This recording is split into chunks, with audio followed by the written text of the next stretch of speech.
مهرەبان ئەمڕۆ ئێمە وەکو فڕەکسیۆنە کوردستانیەکان لە پەرلەمانی عێراق سەردانی بەڕێز عادل عەبدولمەجیدمان کرد سەرۆک وەزیرانی عێراق بە مەبەستی تاوتوێکردن لەگەڵیان لەمەڕ هەندێک پرس تایبەت بە هەرێمی کوردستان و گەیاندنی هەندێک لەو داوایانەی کەوا پێویستە ئیشان لەسەر بکرێ و کاریان لەسەر بکرێ. یەک لەو شتانەی کە باس کرا بابەتی کێشەکانی کەرکووک و دەوروبەری کەرکووک و ناوچەی سەرگەڵان و ناوچەی پەلکانە و ئەو گوند و دێهاتانەی کە لەو ناوچەیەدا هەنە و ئێستا کە کێشەی زەویوزار و کێشەی خێزانەکانی عارەبە هاوردەکان دیسان دووبارە هاتوونەتە ناوچەکە و دەیانەوێ خێزانە کوردەکان لە زێدی خۆیان لە خاچی خۆیان وە دەربنێن.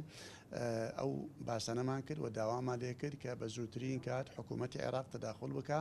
و ئیجراعاتی خۆی وەربگرێ بۆ پاراستنی خێزانە کوردەکان و هەروە بۆ ئەوەی کە پێش بگیرێ لەوەی خوا نەخواسە فتنەیەکی گەورە ئاشوبێکی گەورە لە ناوچەکە ڕووبدا. دیسانەوە ئەوەمان پێڕاگەیان کە پارێزگاری بە وەکالەتی کەرکووک هەندێک ئیجراعاتی ئیداری دەکا کە ئەم ئیجراعاتانە دژی یاسا و دەستورن و پێویستە حکوومەت ئیجراعاتی خۆی هەبێ بۆ ڕاگرتنی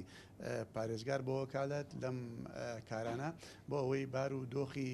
پارێزگاکەوە بار و دۆخی ناوچەکانی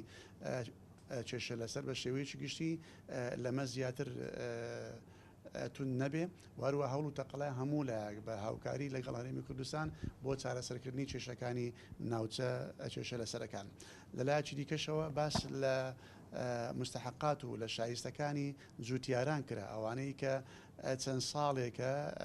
گەنمیان و مەحاسیلیان تەسلیم بە حکوومەتی عێراق کردووە بەڵام تا ئێستا مستحقاتی خوان و پارەکانی خوان وەرنەگرتووە. ئەمە داوایەکمان لێ کرد کە گوتمان ئەمە بەڕاستی چیتر لەمە زیاتر چاوەڕوان ناکرێ. جوتیارەکان زۆر پێویستیان پێ هەیە و زۆر داواکاری و زەختێکیان لەسەر ئێمە هەیە بۆ ئەوەی بۆ سەرفکردنی ئەمیش بەڕاستی بەڵێنی ئەوەیدا کە بە زووترین کات بزانین ئەگەر ئەو پارانەی لە وەزارەتی بازرگانی هەیە ئیطلاق بکرێ و بۆیان سەرف بکرێ ئەگەر نا دەبێ چارەسەرێکیان بۆ بدۆزینەوە و بەڵێنی ئەوەشیدا ئەگەر هەمووش پێکەوە نەبێ دەکرێت بە وەجبات و بە ئەقسات ئەم پارانەیان بدرێتەوە و ئێمەش ئەو بابەتە بەجێ نایاڵین و بە دوواداچوونی تەواو و بەردەوامی لەسەر دەکەین. دیسانەوە بابەتێکی دیکەش باسکرا بابەتی ئەوەی کە ئەم ساڵ لەبەر ئەوەی بارانێکی زۆر هاتووە و